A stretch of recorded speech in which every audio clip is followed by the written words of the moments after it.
আমরা সবকিছু পোশাকের মধ্যে সীমাবদ্ধ করলে হবে না। তখন এই পোশাক সকলেই পরতেন। আই ডিউ রেসপেক্ট, আমি পোশাককে সম্মান করি। আমি মনে করি এই পোশাকটা আমাদেরও পরা উচিত, তো রাসূল পরেছে। কিন্তু সেটা এমন না যে পোশাক পরলেই না পরলেই তুমি তোমার ঈমান থাকবে না, তোমার এ হবে না, এটা ঠিক না।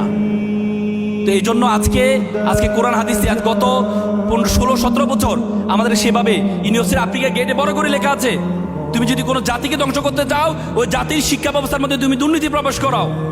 সেই শিক্ষা ব্যবস্থা যদি কোনো ডাক্তার তৈরি হয়, সে ভুল চিকিৎসা করবে, লক্ষ মানুষ মারা যাবে।